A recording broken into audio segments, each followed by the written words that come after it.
ఎండాకాలం రాకముందే హైదరాబాద్లో తాగునీటికి కటకట ఏర్పడింది. డ్రింకింగ్ వాటర్ కోసం హైదరాబాద్ వాసులు అల్లాడిపోతున్నారు. కాలనీలో 2-3 రోజులకోసారి మాత్రం త్రాగునీరు వస్తుంది. గత 10 ఏళ్లలో ఎన్నడూ లేని విధంగా మహానగరంలో నీటి కొరత ఏర్పడింది. వాటర్ ట్యాంకర్లకు డిమాండ్ పెరిగింది. బీఆర్ఎస్ హయాంలో వేసవి రాకముందే ప్రభుత్వం అలర్ట్గా ఉండేది, అన్ని చర్యలు తీసుకునేది. కానీ రేవంత్ సర్కారు మాత్రం తాగునీటి కోసం సమస్యలను లైట్ తీసుకుంటుంది. వేసవి రాకముందే తాగునీటి ఎద్దడి నెలకొన్న ఎలాంటి చర్యలు లేవు.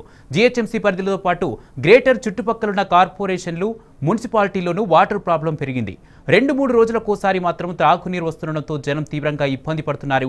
జంట జలాశయాలు హిమాయత్ సాగర్, ఉస్మాన్ సాగర్లో నీళ్లున్నా అధికారులు మాత్రం స్థానికులకు తాగునీటికి సరఫరా చేయడం లేదు. దీంతో తలాపున జలాశయాలున్న ప్రజలకు చుక్క నీరు రాక జనం పరేషాన్ అవుతున్నారు.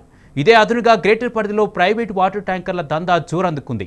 అయినా రేవంత్ ప్రభుత్వం మాత్రం పట్టించుకునే స్థితిలో లేదు. దీంతో హైదరాబాద్ వాసులు కాంగ్రెస్ సర్కారుపై నిప్పులు చెరుగుతున్నారు.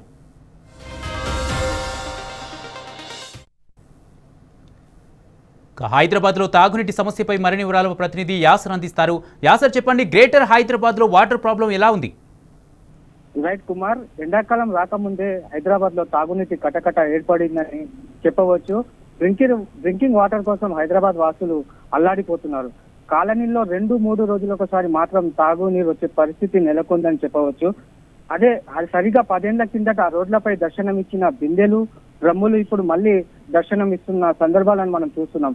కాంగ్రెస్ పుణ్యమా అని ట్యాంకర్ల వద్ద మళ్ళీ కొట్లాటలు మొదలయ్యాయని చెప్పవచ్చు కుమార్. అటు 10 ఏళ్ల పాటు భగీరథ నీటిని తాగిన ప్రజలు మళ్ళీ బోరుబావులు, బోరింగ్ల నీటిని తాగి దాహం తీర్చుకోవాల్సిన పరిస్థితి వచ్చినట్లు చెప్పవచ్చు.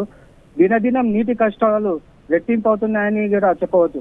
ఎండ తీవ్రత పెరుగుతుండడంతో నగరంలో నీటి వినియోగం భారీగా పెరిగిపోతుంది. దీనికి తోడు మహానగర వ్యాప్తంగా వేలాది బోర్లు అడుగంటిన సందర్భాలు ఉన్నాయి. జలమండలి సరఫరా చేసే నీళ్లు సరిగా లేకపోవడంతో చాలా మంది డబ్బులు వెచ్చించి ప్రైవేట్ ట్యాంకర్లకు ఆధారపడుతున్నారని జనం మండిపడుతున్నారు. అధిక డబ్బులు వసూలు చేసి మరి హెచ్ఎండబ్ల్యూఎఫ్ వాటర్ ఇస్తున్నారు. ప్రజలు ఎంత పొదుపుగా నీటి వాడుతున్నప్పటికీ అవసరాలు తీరడం లేదు. ఇటువంటి పరిస్థితులు వస్తాయని కళలో కూడా ఊహించలేదని ప్రజలు తెలుపుతున్నారు. అటు హైదరాబాద్ కు తలాపున జలాశయాలు ఉన్నటువంటి హిమాయత్ సాగర్ కావచ్చు, ఇటు ఉస్మాన్ సాగర్ కావచ్చు, అందులో నీరు ఇప్పటి వరకు పుష్కలంగా ఉన్న ప్రజలకు మాత్రం చుక్క నీరు రాక జనం పరేషాన్ అవుతున్నారు. ఇదే అదనుగా గ్రేటర్ పరిధిలోని ప్రైవేట్ వాటర్ ట్యాంకర్ల దందా జోరందుకుంది.